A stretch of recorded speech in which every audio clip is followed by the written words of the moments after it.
Hey guys, Gruz here, and in this video, I'm going to take you guys on a tour of my vintage Mac collection. This video is going to focus on the vintage Macs that I keep here at my home. I've really got to pick and choose which computers I want to keep here at my place. I do a lot of video capture and some programming projects using these machines, so I thought it might be interesting to show you guys which computers I've deemed essential to keep at my place. These are just the ones, that I have in my bedroom or in my closet, and I'm just pulling them out to show you guys. Now, I've got a nice climate-controlled storage unit where I store most of my vintage Macs and PC desktops. This stuff is getting expensive and hard to find, but I just can't keep a ton of it at my apartment. Mainly the kind of computers that I keep here are ones that have built-in screens, such as laptops or compact Macs. I found it to be a lot easier to not have to mess with hooking up different monitors, plugging in all the wires, and when you can just open a computer, and have your computer ready for you to type into it. Now, the first computer I want to show you guys is one that's real near and dear to my heart.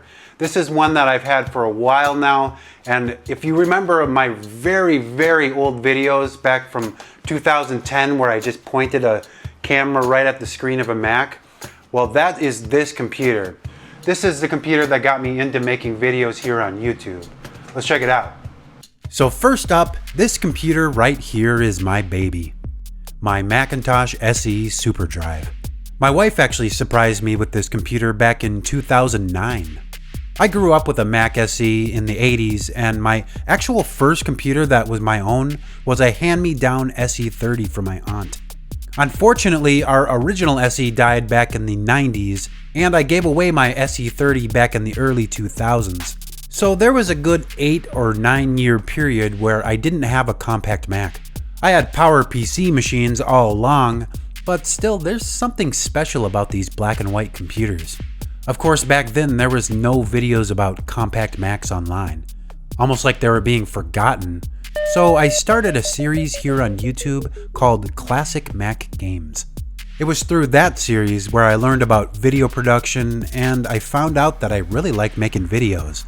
So this computer is special to me. Overall, this one is in very good condition and has never yellowed. So much so that it's hard to believe that it's never been retro-brighted. I guess I got a lucky Mac.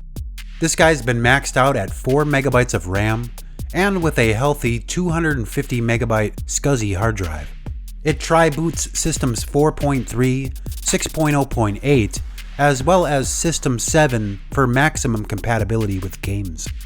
I've got the original keyboard and mouse, as well as a nice carrying case where it all lives.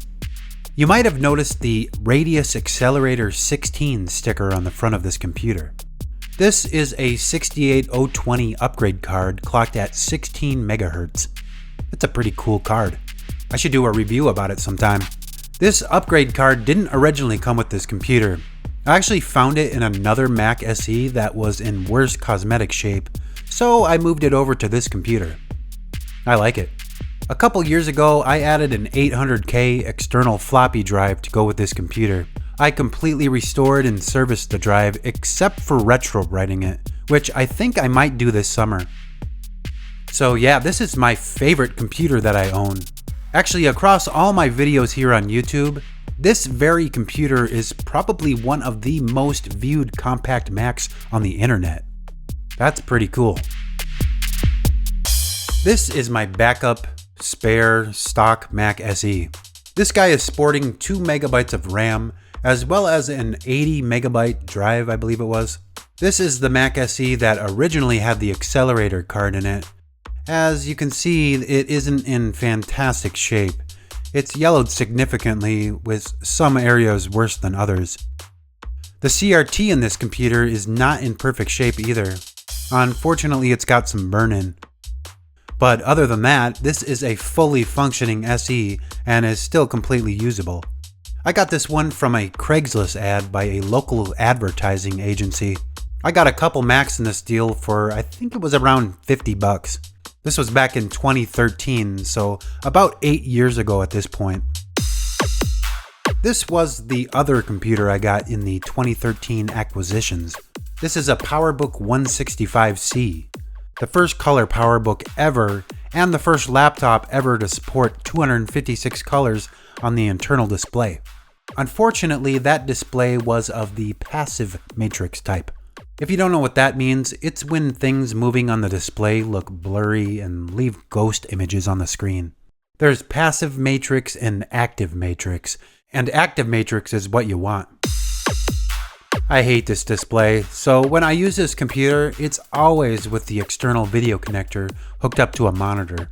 This computer features a 68030 processor at 33 MHz with an FPU, as well as being maxed out at 14 megabytes of RAM. This model of Mac would either have an 80 or 160 megabyte hard drive. This one has the 80. On this side, we have a slot for a battery. I took the cover off the battery and threw the actual battery away because it was starting to leak. The other side of the computer has a built-in super drive. This computer came with a cool storage case, as well as a bunch of other junk. A Supra Express 28.8 modem. I'm sure that'll come in handy. I got this HD whatever cable to who knows it adapter. A book of matches. You can use these to start stuff on fire. And some guy Greg's boarding pass. Looks like he flies Delta. I also ended up with 2 of these back panels for this computer. I have no idea why I have 2.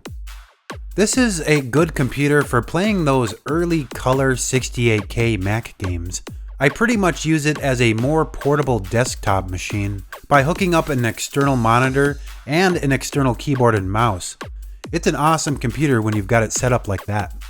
Thank goodness it's got that video out port, because I probably wouldn't use it nearly as much if it didn't. Next, I'll show you the Performa 6200 CD that I most recently got. I did a big video about this one, and if you haven't seen that video, go check it out. I won't talk much about this one since I went over everything in that other video. I will say that since that video, I've successfully managed to break off those clips on the inside and top of the faceplate. Oh man. Yes, I was up gluing them back together at 3 a.m. Next up is my trusty old PowerBook 3400C. This computer is a rugged beast.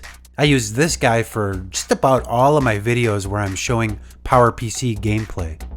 It's a fast little machine with a 180 MHz PowerPC 603 EV processor.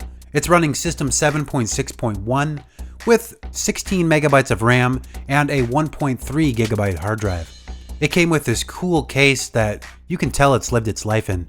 There was a lot of junk in this case when I got it, and then I started putting even more junk in it, and now it's super stuffed and packed full. It's got all the original manuals. Ooh, stickers. It's got this weird disc, technologizing, specializing, and strategizing, the 3 R's. This is by some school. I don't think I've ever popped this in the computer before, but it looks delightfully homemade. This is also where I keep my Choice Stick gamepad adapter, as well as my Gravis gamepad ADB controller for Mac. I've got JAWS for Windows, as well as the PowerBook 3400 Restore Disc. I've got one of those microphones with a special long plug that you need for some Macs. I got this thing, which is pointless nowadays. I got disk tools, great disc to have. There's a null modem cable for Mac, another old modem. I used to use one of these teleport modems as my main one back in the day. An Apple branded monitor adapter. I usually use the ones that let you manually set the video mode with the dip switches. This thing, I have no idea what this is, but it's got an Apple logo on it, so that's cool. Let me know if you know what this is. I've got a SuperDrive module, as well as the 6X CD-ROM module for this computer. And finally, this thing. It's a false door storage thing for your PowerBook, so you can hide drugs in your computer, or PC cards. I got this computer back in 2015, and I paid $20 for the whole lot at a garage sale. I believe I was able to narrow down that this one was owned by a teacher at one point, and you can tell they probably barely ever used it, but they took great care of it. Best $20 I ever spent. This is a recent find, a PowerBook G3 Lombard. It came with the Yo-Yo power adapter, and it has an aftermarket slot-loading DVD combo drive. That's pretty cool. I recently picked this up at a garage sale for $5 along with some other cool junk. They thought I was crazy for wanting it. This is a very new acquisition. I've only booted it a handful of times. It's got a G3 processor at 400 MHz and is running OS 10.3.9 with 320 megabytes of RAM. I think we're going to play around with this one here on the channel and install OS 9 to it for some classic Mac gaming. This is one that I got back in 2018. My wife and I were just driving down the street and saw an estate sale, so we popped in there and popped out with this guy. A purple, I think they call it grape iMac G3. I paid $20 for this, and when I got it, the CD drive was not working correctly. There's a clip that holds the drive inside the computer. It was undone, and the drive was just kind of sitting loose in there, and it wouldn't open right. So I fixed that, and I installed an SD card for a hard drive while I was in there. It works great. It's got a G3 processor at 333 MHz and 160 megabytes of RAM. It runs macOS 9.2. The screen on this one isn't the best. It was kind of dark and hard to see when I got it. I tried adjusting the brightness in software and even tried fiddling with the adjustment potentiometers on the CRT, and this was the best I could get it. I don't know, anyone have any tips? I love this computer. Such a cool little machine for its time. Oh yeah, it's the $5 Mac Mini. I won't talk too much about this one because I did an entire video about it. Basically, this is one that I got off of Shop Goodwill for $5 because it was mislabeled on the site. It's got a 1.5 GHz Core 2 Solo processor, 1 GB of RAM, a yellowed top, 80 GB hard drive, and a combo disk drive that does not work very well. This computer still needs some love. If you haven't seen my video about it, check it out. This white MacBook has been such a soldier to me. I used this one to record all of my audio for several years. It's a late 2006 13-inch MacBook. It's got a Core 2 Duo at 2 GHz, and I gave this guy 4 GB of RAM. It's running OS X Lion, which probably isn't the best choice for it, but I think I needed it to run a newer version of GarageBand. Now that I don't use it for audio anymore, I think when I get a chance I might actually bring this one back down to Snow Leopard. I really liked Snow Leopard. It was one of my favorite Mac OSs. This computer is awesome. It's a 15-inch 2010 MacBook Pro with a Core i7 at 2.66 GHz and 4 GB of RAM. It's running Mac OS High Sierra. I threw an SSD in this one and man, it flies. This was actually a donation from a patron. When I started my Patreon, I was dealing with some major issues with my audio recording equipment. A very nice guy reached out and donated this computer to help with my issues, and it helped. I used this computer to record all of my audio right up to the beginning of this year when I got my M1 Mac Mini. The only real issue with this one, and most other 2010 MacBook Pros, is that the graphics card had a flaw where it would stop working. I think it all boiled down to just a little resistor on the logic board not being the right spec. But thankfully these Macs had 2 graphics cards, the broken high-end one, and an onboard low-power Intel HD graphics chip. So you can run a program to disable the broken card and still be able to use this computer. I still use this all the time when I need to bring a computer somewhere. It's been a great computer that's served me well and probably will for some time still. This is another 2010 MacBook Pro that I recently picked up at that same garage sale where I got that PowerBook G3. This one was sold as parts, and it was in parts when I got it.